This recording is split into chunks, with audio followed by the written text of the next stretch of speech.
relájate y disfruta con nosotros. Rewind. Bienvenidos.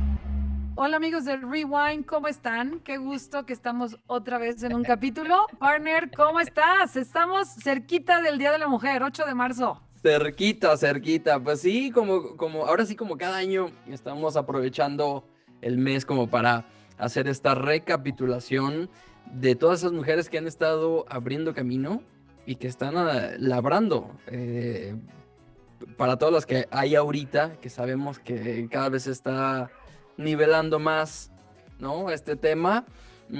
Sabemos que las barreras, ya las hemos platicado antes, ¿no? Las barreras sociales, las barreras culturales. Sí. Que incluso hasta rayaban en la superstición, ¿no? Sí. Estábamos medio raritos, ¿no? Antes. Y pensábamos cada cosa. Y pues sí, era absurdo y era un mito extendido que, pues no. Es más, ¿te acuerdas que platicábamos que en no sé qué época decían que una mujer ni siquiera podía entrar a una bodega, ¿no? Porque el vino se Claro. avinagraba, un tema así. Sí. Bueno, en el tiempo de las brujas y que creían que la mujer, la gente creyó esa mala información porque como se fijaron que que las mujeres, digo, no quiero sonar así como feminazi, ¿verdad? Pero las mujeres somos muy capaces y el hecho de ser multitask y todo esto, empezaron a ser demasiado productivas y eso al hombre no le gustó en su momento, hace años en la historia. Esperemos que ahorita ya no, pero fue demasiado productiva y entonces fue cuando nos empezaron a llamar brujas, ¿no?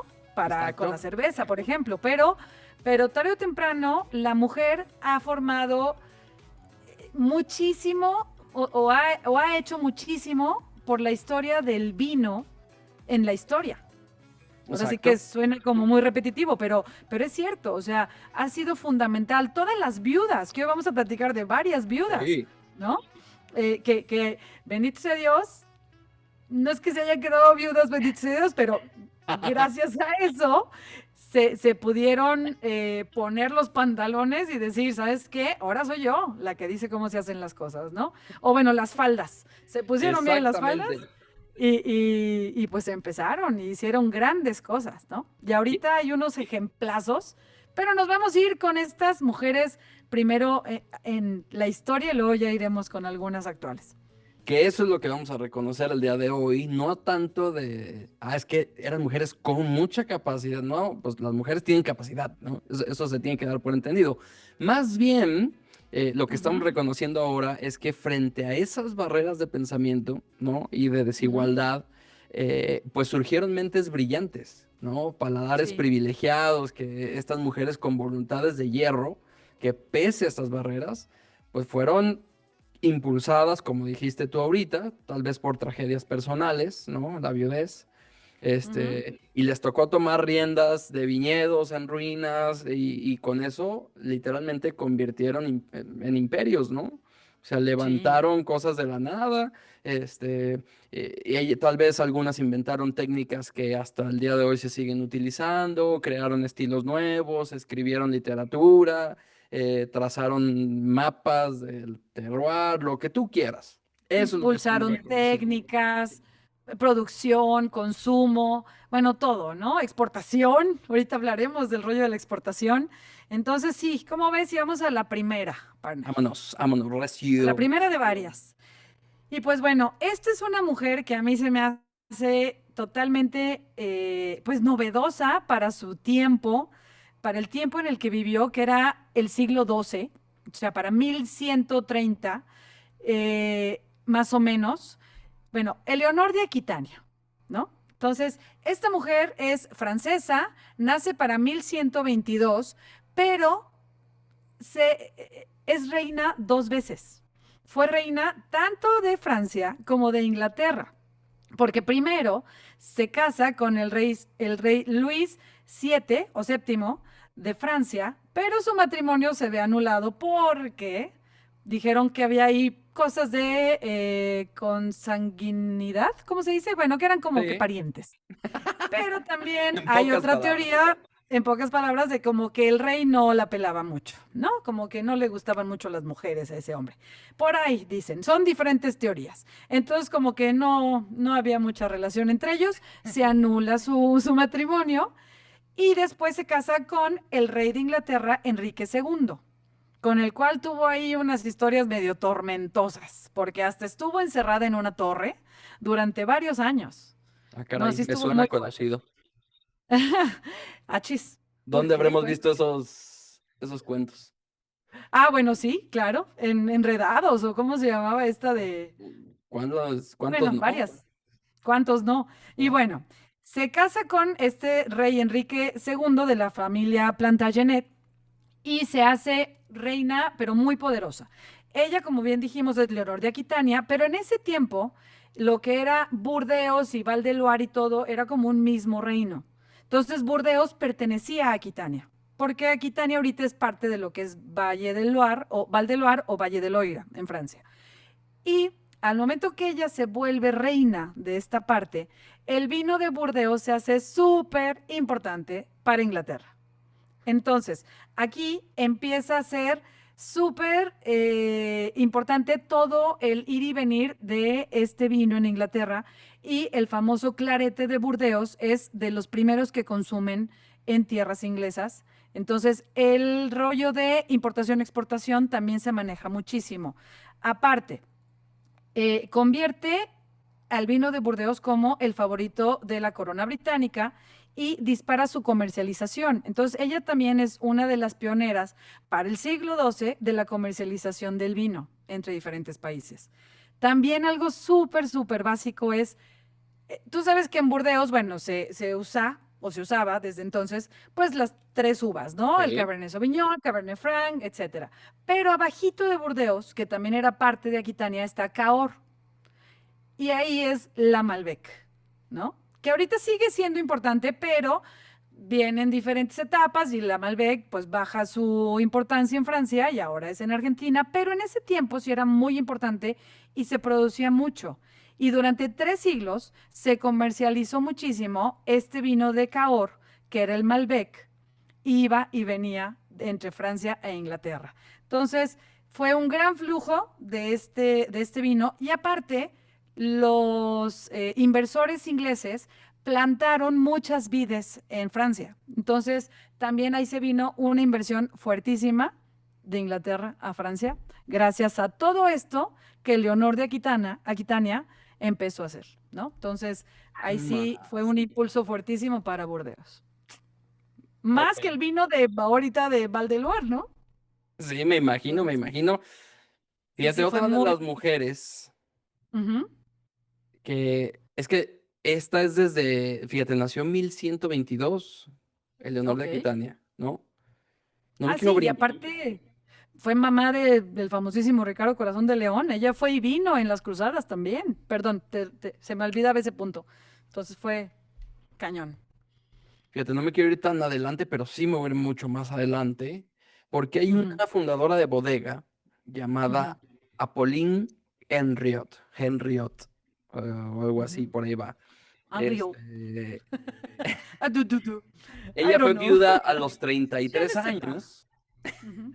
y pues literalmente ella no se conformó solamente con vender sus uvas, sino que funda su bodega, su casa de champaña en Riot. Empezó a comercializar sus vinos bajo su propio nombre, logrando que su champán fuera el favorito de la realeza holandesa y la austriaca. Ok. Entonces, y no solo eso, bueno, me voy antes, desde hace más de 200 años, en Reims, ella recién viuda, literalmente hojeaba pues un delgado volumen o un librito, ¿no? Titulado ¿Cómo gestionar un viñedo? ¿Cómo elaborar vino en la región de Champagne? Ok. Así es como ella empieza a aprender cuando queda viuda y se da cuenta de que pues tiene que tomar las riendas de ese lugar y Ajá. empieza a Empezamos con prepararse. una viuda. Ajá. ¿Mande? Empezamos con las viudas, como decíamos. Empezamos con las viudas. Enviudece. Ujú. Y pues este librito literalmente es reconocido desde entonces como una de las primeras obras de la literatura vinícola, ¿no? Que fue Ujú. escrito por su tío abuelo, que era un monje, ¿no? Oh, Entonces, o sea, tanto su tío, sí. Te iba a decir, ¿cómo era monje y tuvo nietos? No, su tío abuelo, ya. su tío, Bueno, bueno, eh, bueno, bueno. No entremos en entonces, esos temas. tanto su tío como su difunto esposo, pues habían sido viticultores aficionados que pues disfrutaban experimentando en la bodega y todo el show. Bueno, ahora le tocaba a ella elaborar un gran vino. Ellos Ok. eran aficionados, pero fue ella la que construye ese imperio, ¿no? Pues ya, literalmente se armó con la guía, este pequeño instructivo, agarró con todo su espíritu emprendedor recepcional y Apolline se propuso lanzar lo que se convertiría en una de las historias pues, más célebres y más pues, perdurables de la champaña, ¿no? Con su marca Bev Henriot Ainé, ¿no? Que Ok. ya después se iba a llamar solamente el Champagne Henriot y pues literalmente más adelante, o sea, siglos después, esta Ujú, champaña, pues se vuelve pues, un complejo familiar dirigido por ella, con vinos ujú. elaborados por una, pues, por una gran mujer, y hasta el día de hoy, pues hay sigue liderada por una mujer.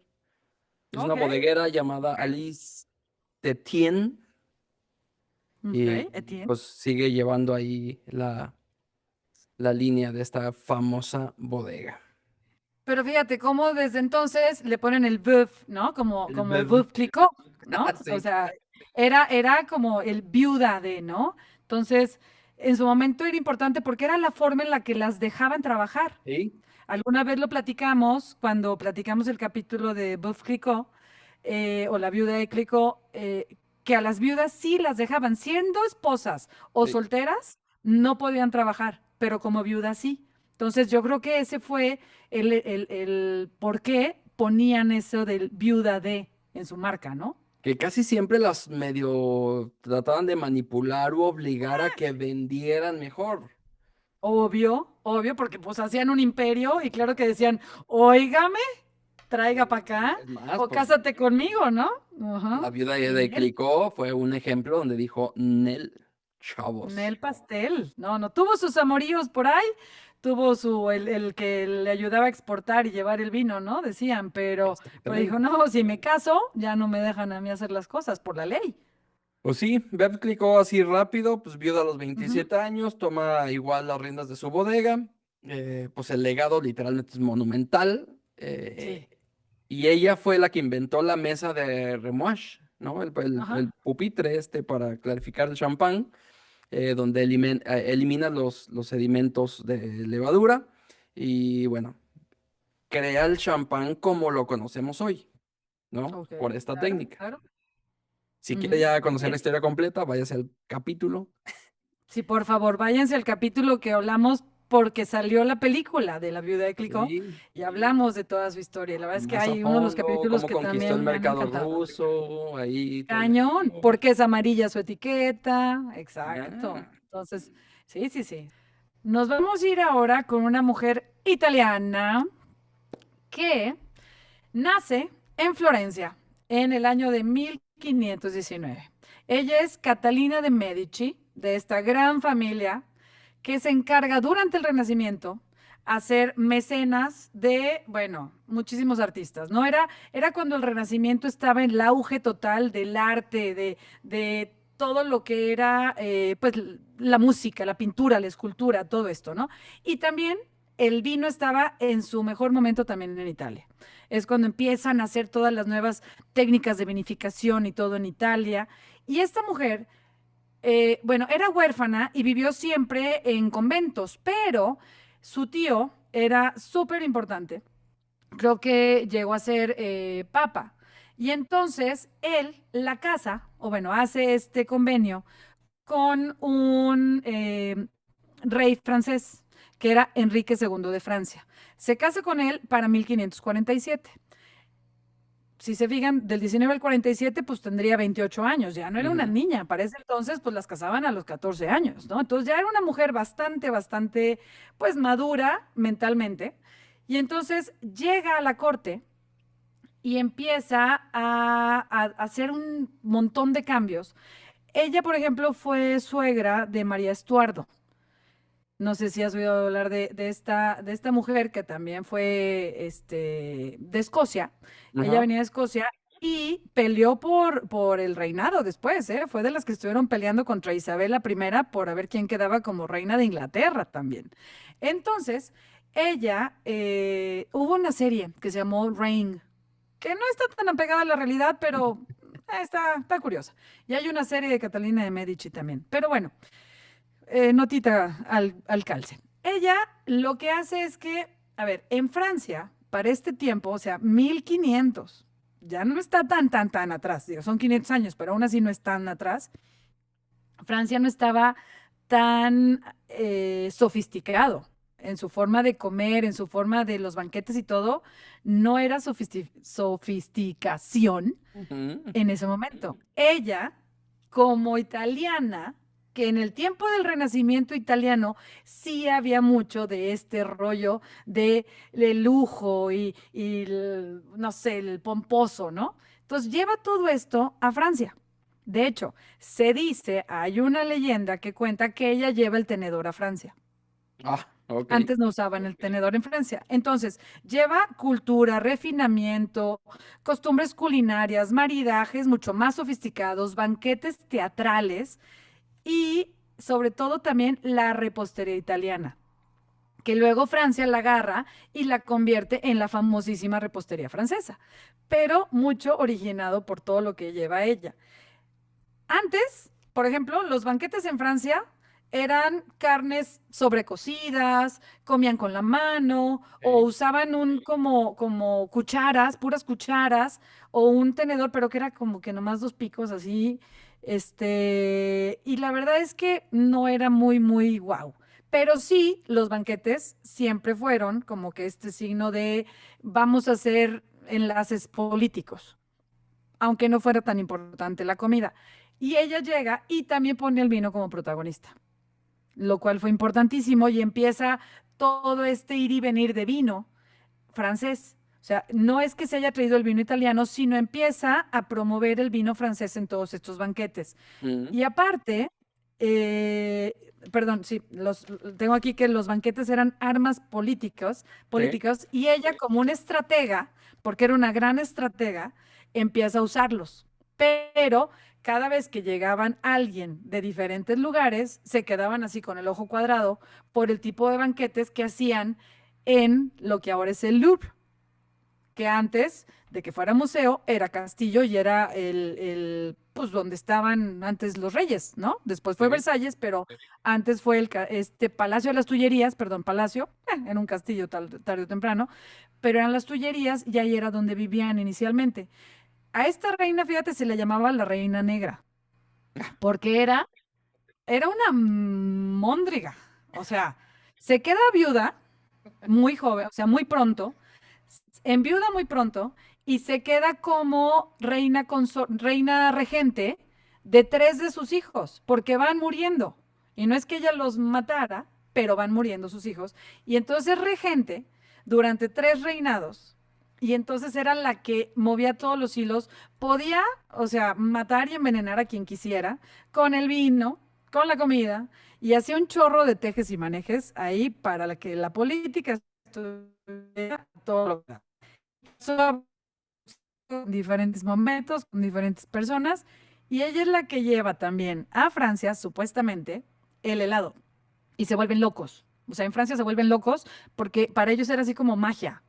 ¿Cómo es posible que algo permanezca frío y no se deshaga y bla, bla, bla, ¿no? Entonces, sí fue parte de todo este movimiento de la gastronomía y cómo mete al vino en las cortes y en los banquetes y lo hace un instrumento súper importante como parte de política y relaciones, ¿no? Entonces, sí fue Órale. básica. Catalina de Medici.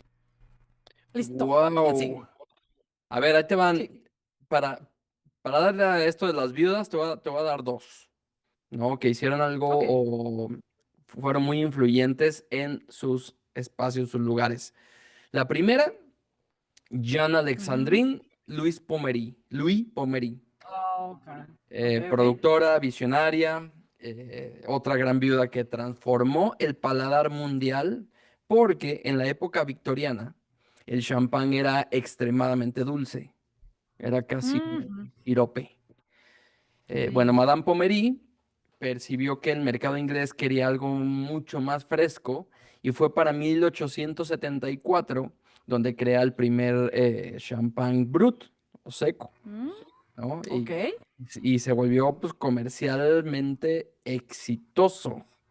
En- No, pues imagínate. Cambió la historia por literalmente el champán por ese lado.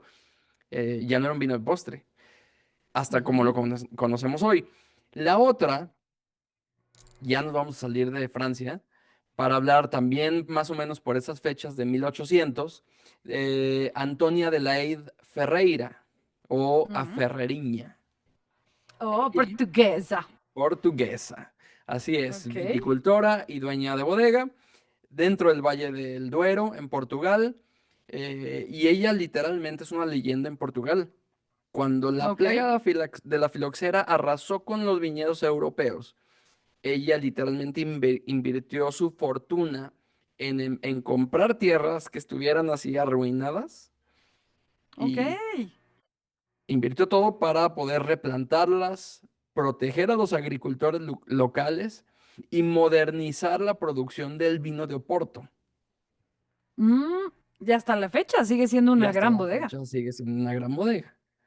Sí, sí, sí. Entonces, pues ahí están dos viudas más. De hecho, digo, en varias tiendas venden, Ferreira vende sus Sí. puertos, pero en donde lo he visto mucho es en Costco, el Ah, sí. Tony. Ah, sí, sí, Ajá, sí, sí, ahí lo sí, tienen, ahí sí, lo tienen. sí, Bueno, pues ya ahí saben la lo tienen y a historia. súper buen precio, ¿eh? Sí, sí, sí, ya saben, cuando vayan a estas tiendas y se compren un vinito de Ferreira, pues ya van a saber un poquito que una mujer fue muy importante para que ese vino esté en su mesa. Exactamente. Como ven, o sea, pues es que lo vemos muy fácil, pero en ese tiempo, no manches, o sea, en 1800 todavía no era tan fácil para la mujer hacer las cosas. No, De para hecho, si nada. ahorita todavía es complicado. Y pues bueno, nos vamos con otra mujer que también fue muy polémica.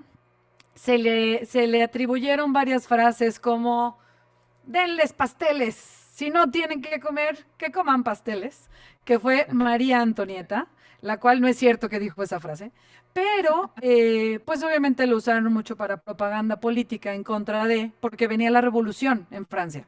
Regresamos a Francia, ella nace, María Antonieta, que su nombre era bastante larguito, era, te lo digo bien, María Antonieta Josefa Juana de Habsburgo y Lorena.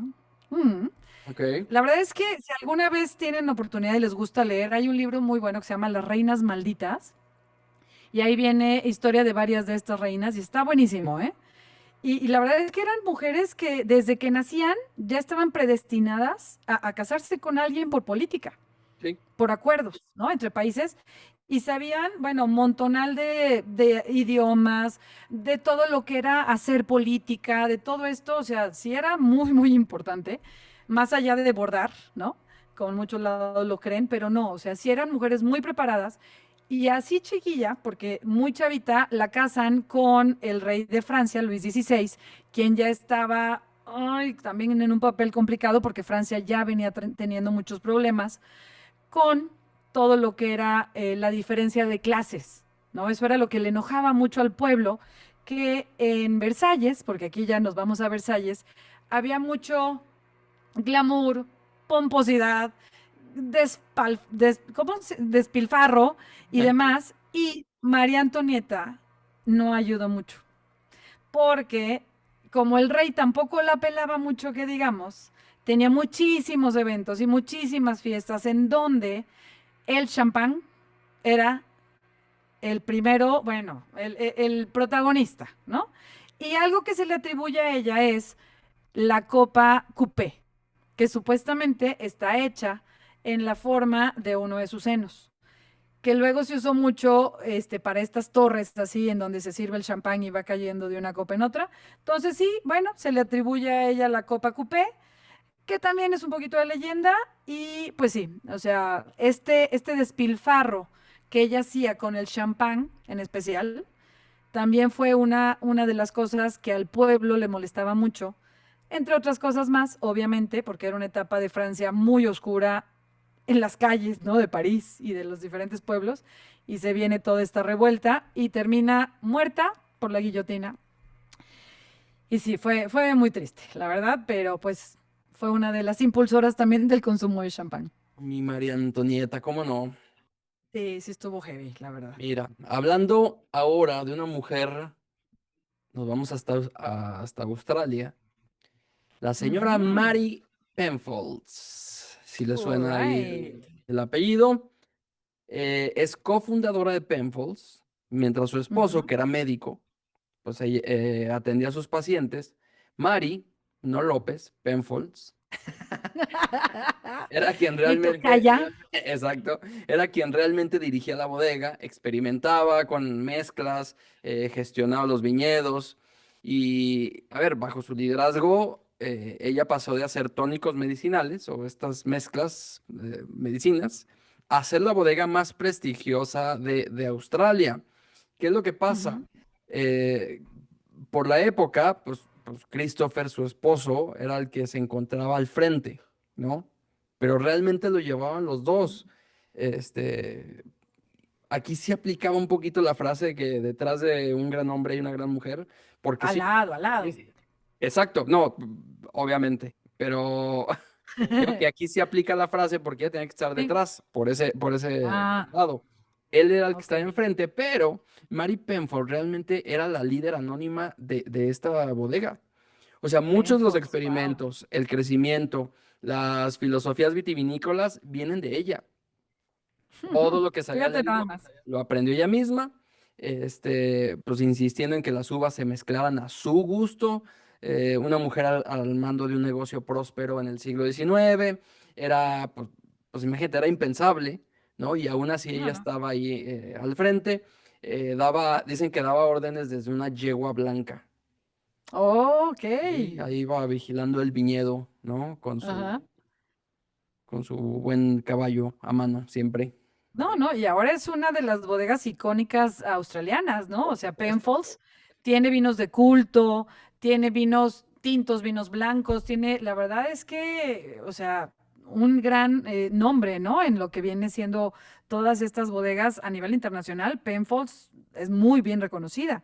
Y fíjate, también muy importante el papel de ella como mujer ahí. Sí. Está cañón. Qué fregón, qué fregón.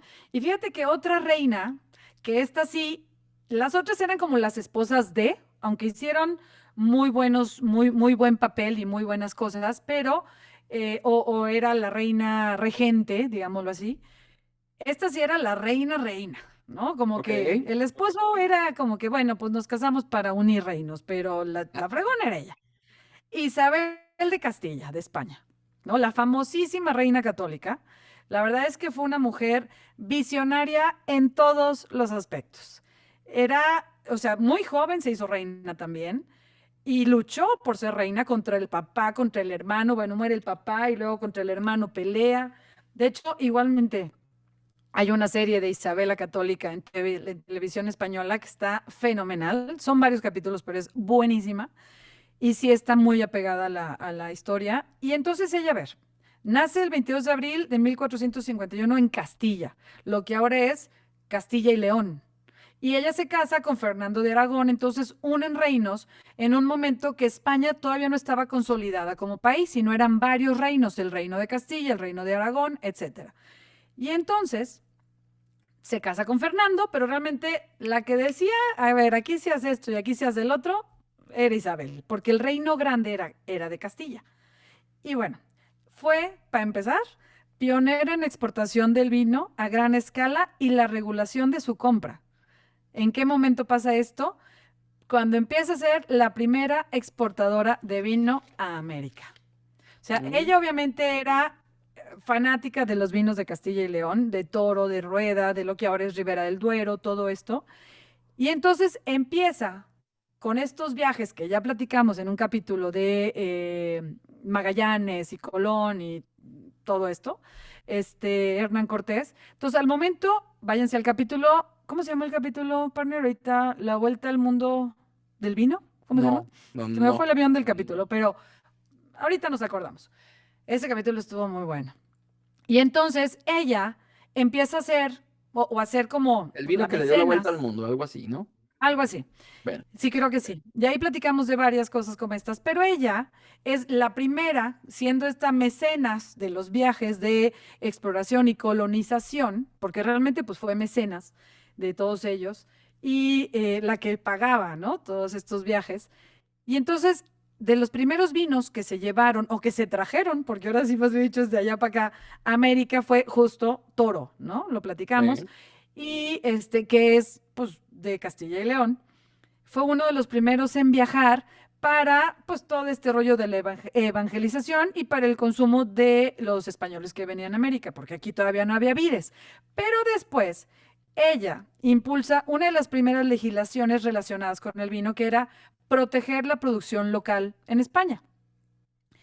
Como venta, o sea, se prohibía la venta de vinos foráneos en ciertas zonas, esto fomentaba el consumo local. Por eso quizá también desde entonces España es uno de estos países que son súper, o sea, mi vino es el bueno, ¿no? El vino español es el que debe regir y el que se debe tomar en España.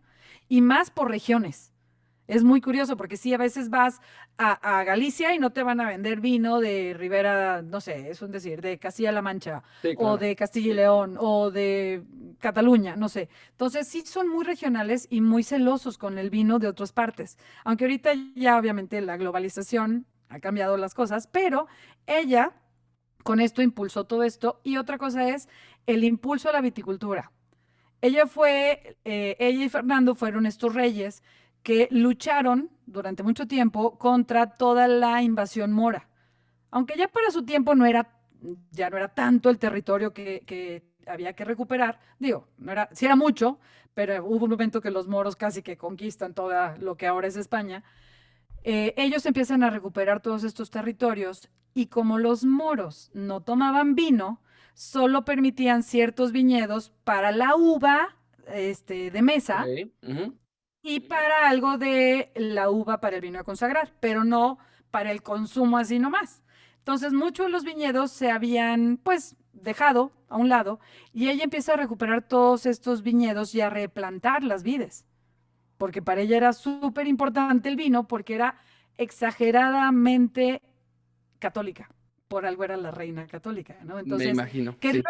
que en su momento no le llamaban así, después se les dio ese mote, pero era de las que se confesaban todos los días, o sea, no, realmente era, yo creo que hasta llegaba al fanatismo en este aspecto. Entonces, era tanto su afán de recuperar todo en contra de estos moros, bueno, la religión que no era la de ella, que empieza a recuperar todas estas tierras, replanta vides porque era el vino de consagrar, y aparte apoya muchísimo el perfeccionamiento de técnicas de elaboración del vino, impulsa el consumo de los vinos de Castilla y León como Toro Rueda, ya les había dicho, y es la que impulsa, junto con Hernán Cortés, todo lo que es la plantación de vides en América.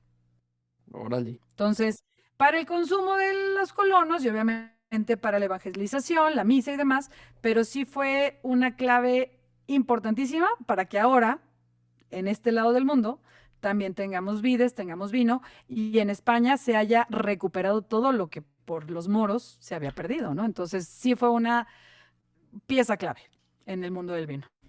¡Wow! Sí, no, no, fue un mujerón, mujerón.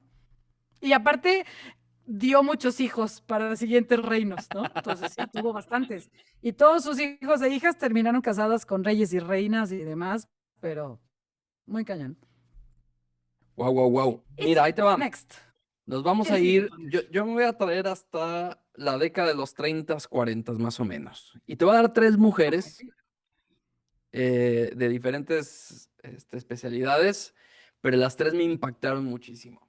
La primera, Sarah Morfield Stephen. Ella es, bueno, académica y en 1970, literalmente podemos decir que rompe el techo de cristal académico al convertirse en la primera mujer Master of Wine del mundo. Sabemos que Wow. el ser No, Master of no. Wine, lo que nos dicen es que hay más presidentes que Master of Wine.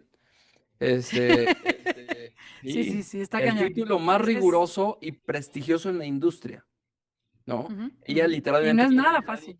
abrió las puertas para miles de mujeres en el análisis técnico y comercial.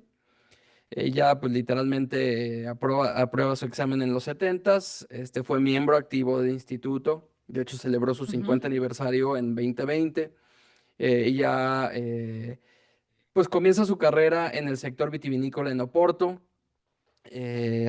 Rápidamente se hizo evidente que era muy buena en eso. Se va bueno, estudia enología en la Universidad de Burdeos. Y de ahí se mete a la comercialización y todo el show. El tema o el punto importante son las puertas que abrió siendo esta primera mujer en tener este reconocimiento, sí. ¿no? Esa es una. La otra, Es que lo hace aspiracional para las mujeres, ¿no? O completamente. sea, es decir, a ver, si ella pudo, pues yo también. Digo, no yo, bueno, sí, yo también. O sea, las mujeres en general, en un mundo que antes era máster. O sea, el máster era hombre, Por ¿no? supuesto. También, para empezar. Ajá. Entonces, o sea, era la connotación para el hombre, aunque el significado no lo sea, pero era la connotación como era maestro del vino. Y ahora ya entra maestra también, ¿no? Sí, por Entonces, está supuesto. cañón. Qué fregón. Para los mismos años, María Isabel Mijares. Ella es enóloga y Ujú. comunicadora española. ¿Cuál fue su historia y legado? Ella es pionera absoluta. Fue la primera enóloga de España y Ujú. la primera mujer en presidir un consejo regulador en España. Estamos hablando del de Valdepeñas. Ella Wow. modernizó el vino español, lo sacó en el periodo en el que estuvo, literalmente le tocó sacar de la oscuridad de la posguerra, ¿no? Y pues Ya, ya, ya. Sí, pues fue después de Franco y todo esto, ¿no? Yo creo. exactamente, entonces le tocó Ujú. literalmente pues, echarse el vino a la espalda y ponerlo en un lugar privilegiado. Se convirtió en la catadora y consultora más respetada de habla hispana. Ok. Y la tercera, que también Mm. se me hizo impresionante, es Anne C. Noble. Noble. Em, Ajá. Ella también nacida en la década de los 30, es científica e investigadora. Y ahí te va lo impresionante de ella. Uno es profesora en la Universidad de UC Davis y Ok. revolucionó la forma en la que el mundo cata el vino al inventar en 1984 la famosa rueda de aromas del vino. Ah, ok. Sí, bueno, pues es que en esta Universidad de California, ¿no? UC Davis Exactamente. es donde empieza, pero no sabía que había sido una mujer, fíjate. Bueno, este invento literalmente estandarizó el vocabulario de cata, permitiendo a Ok. profesionales y aficionados identificar aromas de forma muy lógica. Sabemos que los aromas pues, son composiciones químicas, Ujú, ujú, ¿no? ujú, Y ella lo ujú. que hizo fue lo estandarizó. Sí, Todos tan hemos fácil visto como eso, ¿verdad? esta rueda de aromas. Sencillito. Ándale. No, no, el trabajal que tuvo que haber hecho, la investigación, cuántos vinos tuvo que oler, digámoslo así, probar, oler, analizar, pues cómo se es clasificar y poner en un punto y en otro y lograr esto.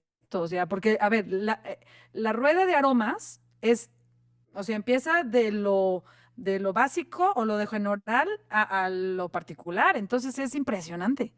Sí, te pone primarios, secundarios, terciarios, todos desarrollados y desglosados. Sí, está impresionante. Cañón. A ver, ella se incorpora a la facultad en 1974 y aunque 1974, y aunque parezca increíble, fue la primer profesora contratada en el departamento de enología y viticultura.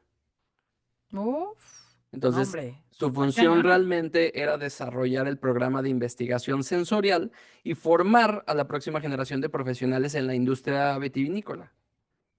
Ujú, ujú. Guau, Pero, pues muy complicado. a eso entró y en ese proceso publicas el primer artículo sobre la rueda de los aromas del vino. Eso fue ya en 1984. Fíjate, pues Ya no, de no ahí es tanto. todo es Digo, historia. son 40 años, pero aún así, pues contra todo el rollo de la historia del vino, pues no es nada. Exactamente. Wow. No, pues gracias a esta mujer, porque sí, o sea, la rueda de aromas es una gran herramienta en el mundo del vino, Gran. ¿no? Está cañón. Fíjate que regresándonos en la historia, ya Ujú. me vuelvo a ir a las reinas. En Inglaterra realmente, pues nunca ha sido, hasta ahora, con el cambio climático, nunca ha sido un país que haga vino, ¿no? Pero sí que lo ha comercializado impresionantemente. Y cuando llega Isabel I de Inglaterra a reinar, que fue, pues la verdad, un churro que llegara como reina, la reina virgen, porque pues es resultado de un matrimonio que causó muchas pues polémicas y demás, hija de Enrique VIII y Ana Bolena, que bueno, fue todo una, híjole, parece como una novela, ¿no? Si nos lo ponen esa historia en una telenovela, claro que es historia de telenovela. O Ajá. sea, está cañón. Otra sugerencia, Los Tudor, otra serie muy buena y la verdad es que está muy interesante y ahí viene toda esta historia. Isabel pues fue la hija de Ana Bolena que Enrique no quiso porque él quería hombres, no podía tener hombres. Entonces, pues bueno, estuvo muy complicado llegar realmente a ser reina. Y cuando por fin llega a ser reina, había muchos conflictos con Francia, había muchos conflictos con España, políticos, pero aún así esta mujer era pues muy asidua a que durante su reinado se consumiera el vino. Ujú. Se consumía mucho vino de Burdeos, como el clarete, que ya lo platicamos. Ella fue para 1500, nace en 1533 y es reina de 1558 a 1603, o sea, fueron 40 años más o menos. Y la reina virgen, aunque sí tuvo sus quereres por ahí, pero ella dijo, yo no me caso, yo solo me caso con Inglaterra, ¿no? Era la esposa de Inglaterra, como ella decía. Y entonces se consumía, pues, te digo, el clarete de Burdeos, algo de vino de España, algo de vinos portugueses, y sí, era mucho vino dulce, pero ella lo que usó, y fue como más estrategia, es aprovechó todos los aranceles que estos vinos pagaban para entrar a Inglaterra, como eh, pues, ¿cómo se dice? Como generar entradas económicas para el país, porque sí fue un tiempo de muchas guerras. Acuérdate que Inglaterra siempre ha estado peleado con todo el mundo.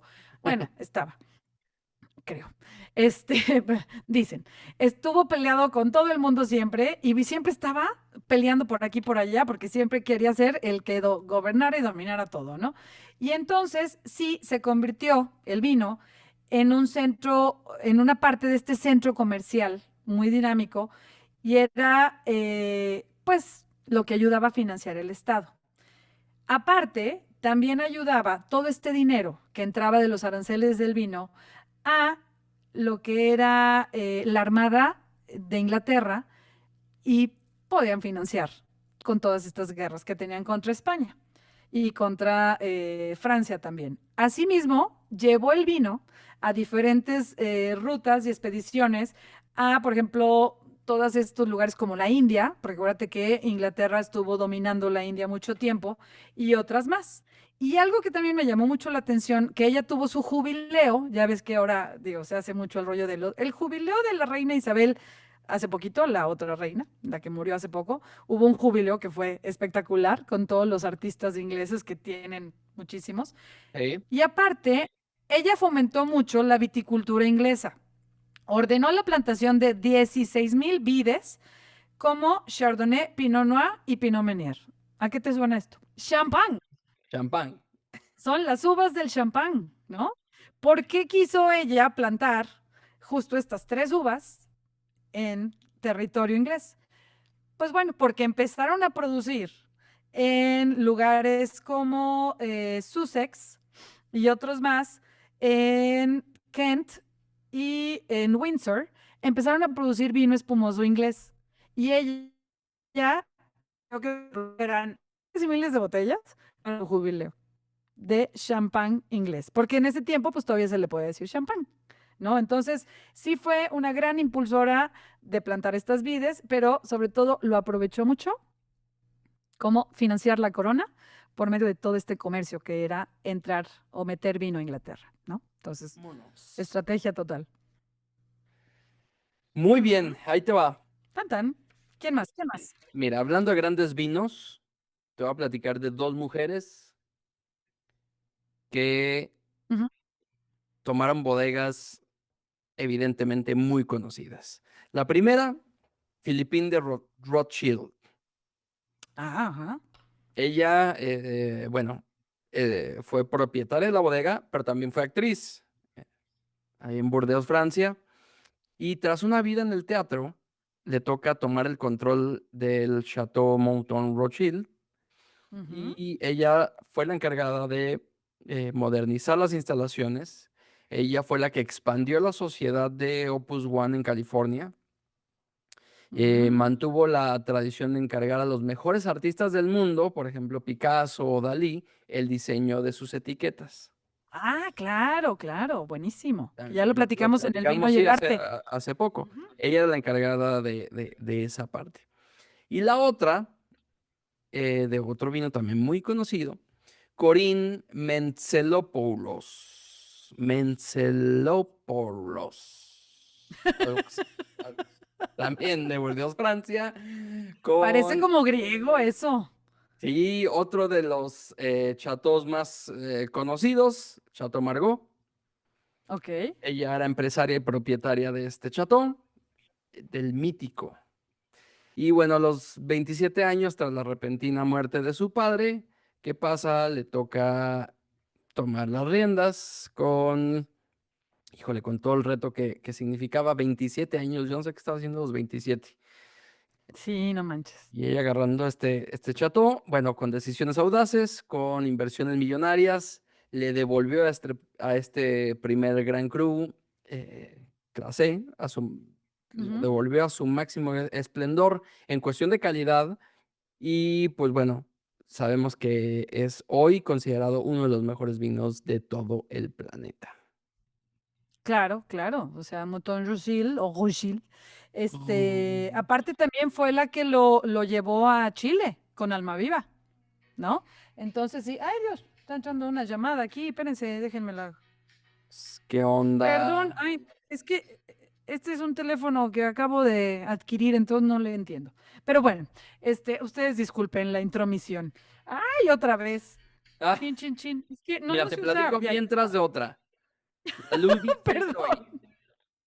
¿Qué? Ella, la Lou Leroy. Ah, ya, ya, ya. Dentro de la viticultura y la enología, ella fue la reina indiscutible de Borgoña, fue codirectora del mítico Domaine de la Romane Conti y Ah, luego wow. fundó la Domaine Leroy por su apellido. Ok, Es la pionera más estricta de la agricultura biodinámica en Francia. Sus ok. vinos, unos Pinot Noir, son hoy los más caros y codiciados del mundo.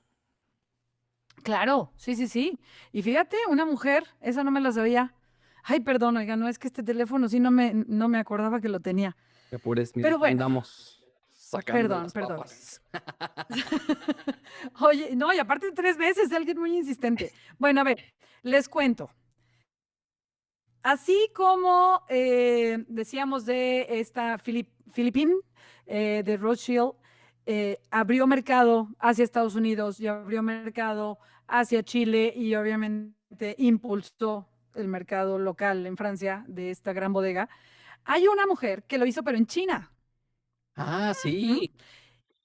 Sí, y le llaman la emperatriz Cixi, Cixi, Cixi de China, que realmente ella nunca fue emperatriz. Ella era concubina del emperador Xianteng, porque allá pues tienen muchas concubinas, yo no sé, no sé qué número de concubina fue, pero tenía varias concubinas y ella era una de ellas, era una concubina imperial.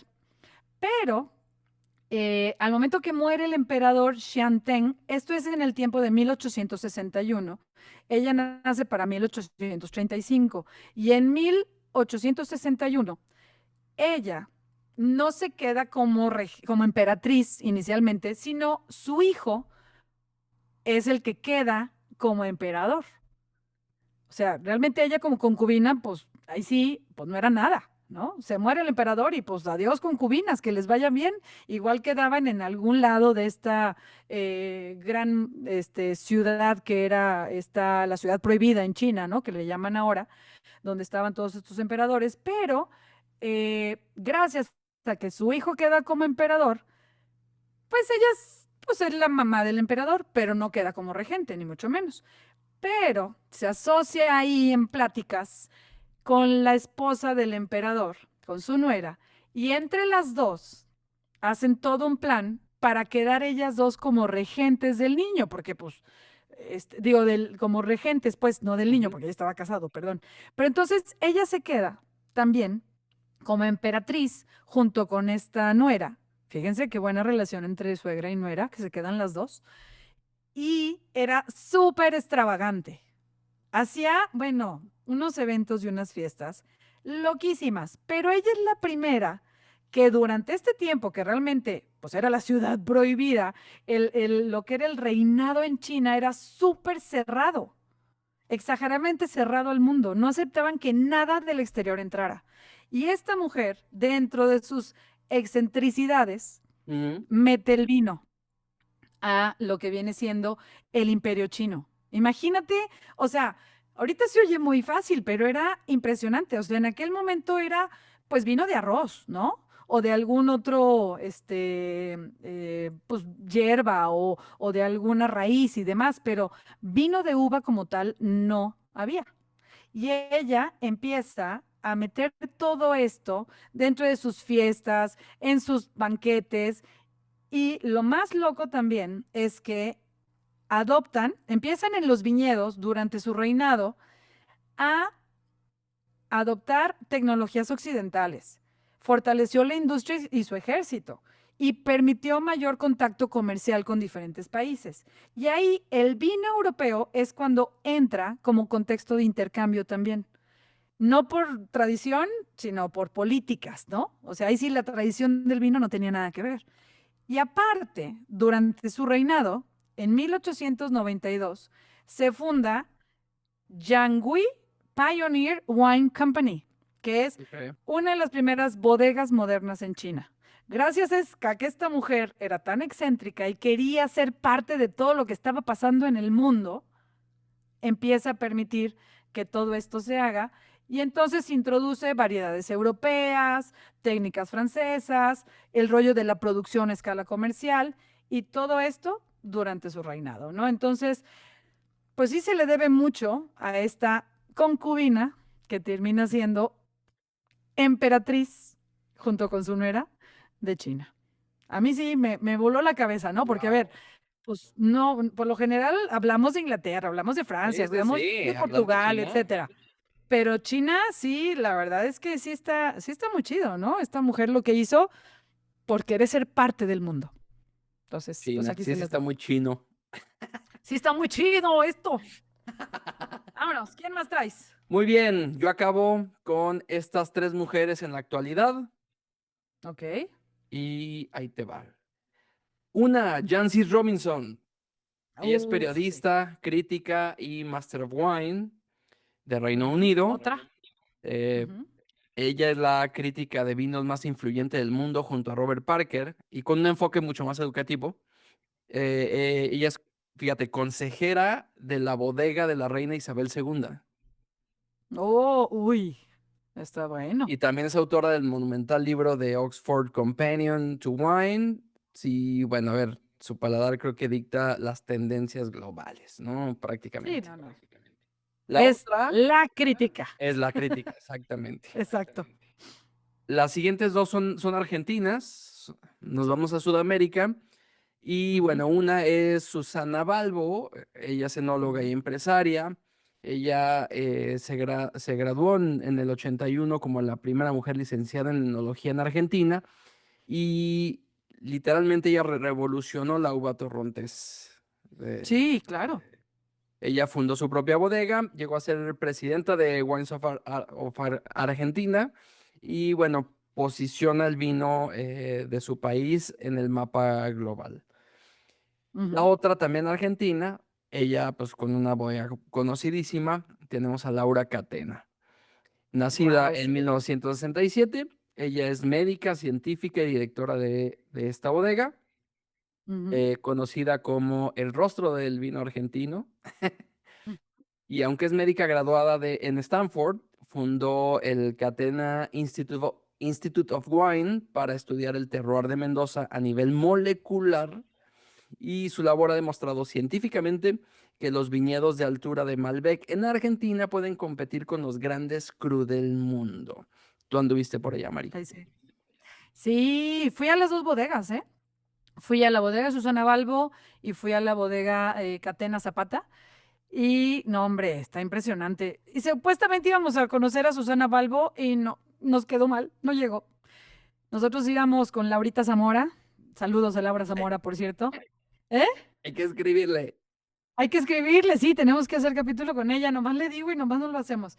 Por cierto, comprometidos a hacer el capítulo con Laurita Zamora. con Susana Amigota con Laura aparte, y con vamos a todo el todas. mundo. Y sí, fuimos a las dos bodegas y mis respetos a las dos mujeres porque sí, lo que han hecho, una en impulsar esta uva que es la Torrontés argentina, vino blanco delicioso, y bueno, Laura Catena con su Wine Institute, está brutal cómo han, pues los suelos, ¿no? O sea, este Wine Institute ha hecho todo el estudio de suelos súper minucioso por uva. Y han hecho todo este diferenciar qué suelo para esta uva y bla, bla, bla, entre muchas cosas más. Y sí, está impresionante. Mis respetos a las dos en este tiempo moderno. Y bueno, yo traigo aquí otra, pero nos vamos ahora a otro punto de América que es Estados Unidos. ¿Vale? Isabel Simi. Ella nace en California en 1886 y en la región de Sonoma County, una gran región de vinos. Y lo interesante de ella es saber, su papá funda una bodega que se llama Giuseppe Simi, un inmigrante italiano que llega a California, como muchas historias, ¿no? Durante esta fiebre del oro. Y ella, Isabel y su hermana Edith crecen en la bodega. Para 1904, su papá muere y ella queda al frente del negocio después de que su hermano también muere y apenas tenía 18 años, pero justo para 1920 pasa algo muy, muy complicado en lo que es Estados Unidos, que es la prohibición, ¿no? Que estaba prohibido tomar alcohol. Deja tu vino, alcohol, que es cuando más se produce, ¿verdad? Pero bueno, prohíbe el vino y ¿qué estoy haciendo yo con mi pantalla? Aquí se está moviendo. Prohíbe algo y más se va a consumir. La empecé a mover. Y entonces, ella formó un papel, bueno, impresionante en este tiempo. Bueno, se prohibía el vino, la venta, la producción, la transportación, todo. Alguna vez platicamos que fue cuando se empiezan a crear todos estos autos tuneados, ¿te acuerdas? Para que pudieran correr, porque pues era todo este contrabando de alcohol y entonces tuneaban los coches. por supuesto, Ajá, sí. lo platicamos en algún momento de etapas históricas del vino. Es cuando empiezan a tunear los coches para que pudieras acelerar e ir más pronto o más rápido que las patrullas. Porque, a ver, pónganse a pensar qué tipo de coches había en 1920, ¿no? Entonces los tunean y es cuando empieza todo este rollo de las carreras también de autos. Y bueno, ella, mientras muchísimos productores quebraron, ella empieza a vender el vino como medicinal. Y empieza también a hacer todos estos wine bricks, que eran estos, pues como ladrillitos Sí. de vino, o bueno, de orujo y todo, el cual nomás pues le ponías agua y se fermentaba y hacías vino, ¿no? Entonces, sí, ella fue parte de todo este, pues, movimiento de contrabando de vino. Como mujer se arriesgó muchísimo también. Y entonces vendía uva fresca a particulares. Aparte, también guardó muchas barricas de vino de ella, añejándose durante años escondidas, de forma que cuando termina la prohibición, ella pues tenía montonal de vino para vender. Imagínate, o sea, la necesidad que tenía ella, digo, que tenía la gente de consumir el alcohol después de que se quite esta prohibición, y mucho por las mujeres mochas, ¿eh? ¿Sí supiste? La prohibición vino por muchas mujeres mochas también. Entonces, bueno, ella fue una de las mujeres que en un mundo de hombres le dio continuidad al vino, aunque fuera en contrabando, y en una forma prohibida, le dio la continuidad a que la gente siguiera tomando vino. Entonces, sí estuvo bueno. Otra es también otra mujer en Estados Unidos, Selma Long. Ella nace en Estados Unidos, en Napa Valley, California, seguimos, y ella fue enóloga en la Universidad de California, en la UC Davis, se forma como enóloga, pero llega Robert Mondavi en 1970 y es la primera mujer enóloga en Robert Mondavi, para empezar.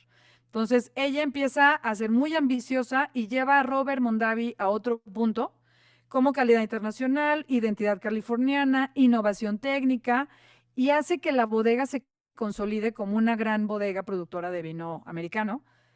Y también, pues fue la que empieza con todo este gran manejo de la Cabernet Sauvignon, el Fumé Blanc. ¿Te acuerdas? Alguna vez platicamos de este vino que se hace como tipo aquel vino de Francia en Loire, que era muy famoso, y acá ellos lo empiezan a hacer como Fumé Blanc con la uva Sauvignon Blanc, y sube el estándar del vino, y ayuda mucho esto que hace ella para que en el juicio de París estos vinos americanos puedan ganar. Entonces, todas estas técnicas que ella empieza a implementar ayudan para que el vino americano llegue a ser, pues, el ganador del juicio de París y posicionarse como un gran vino, ¿no? Entonces, en el mundo.